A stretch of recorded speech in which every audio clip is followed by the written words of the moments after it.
आज सुबह का प्रवचन सुन लीजिए, हम सुना दे रहे हैं। अपडेट चला दीजिएगा, ब्रेकिंग न्यूज। जनाब कह रहे हैं कि मेरे जो समर्थक हैं वो उत्सुक है, जंतर मंतर पे आके बैठेंगे। जनाब हम भी इसी चीज का इंतजार कर रहे हैं। खिलाड़ियों के विरोध में, मैं क्या, खिलाड़ियों के विरोध में हम भी इंतजार कर रहे हैं। वो अपनी बेटियों को गोद में, छोटी बच्चियों को गोद में लेकर के आ जाए उनके समर्थक, और गले से लगा करके कह दे कि ये बेटियां गलत है, तो हम समर्थकों से बात कर लेंगे। बुलाओ अपने समर्थकों को, अपनी बच्चियों को गोदी में लेकर के, और ये आकर के ब्रजभूषण के समर्थक ही कह दे कि ये बच्चियां गलत है, तो हम बात करें। उन्होंने साफ तौर से कहा कि प्रधानमंत्री अगर कह दे तो मैं इस्तीफा देने के लिए तैयार हूँ, गृह मंत्री कह दे या फिर जेपी नड्डा कह दे तो मैं इस्तीफा देने के लिए तैयार हूँ। एकमात्र वाक्य इस पूरे खेल की हकीकत बता रहा है। आज के बाद पर ये मत पूछ लेना कि भाजपा बचा रही है क्या।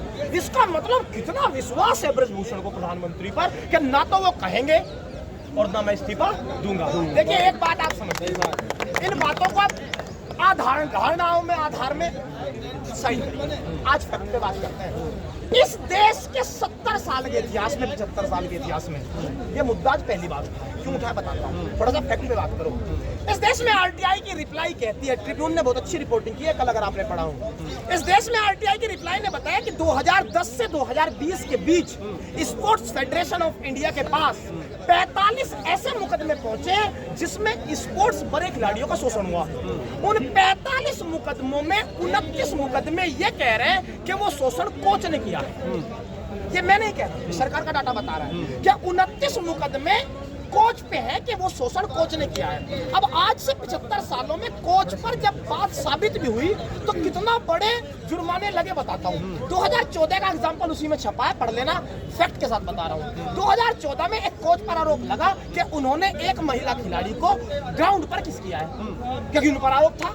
जांच समिति बैठ गई, जांच की रिपोर्ट आई जनाब 3 साल बाद।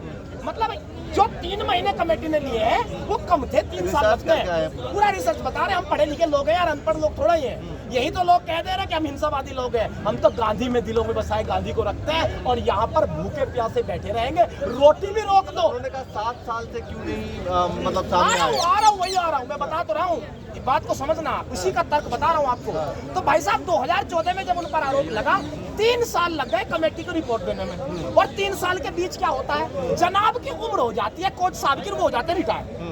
अब रिटायर होने के बाद रिपोर्ट आई कि भाई आपने तो ये क्राइम किया था, कमेटी ने सही पाया, तो जुर्माना क्या लगे साहब पे, बोला 1 साल तक आपकी पेंशन 10% कटेगी। कितना बड़ा जुर्माना है किसी कोच पे, किसी कोच पे सेक्सुअल हरेसमेंट के बाद कितना बड़ा जुर्माना है कि आपकी पेंशन 10% लगेगी। इसका मतलब आप एक बात समझ लीजिए कि इस देश में कोच पर या स्पोर्ट्स फेडरेशन पर जब भी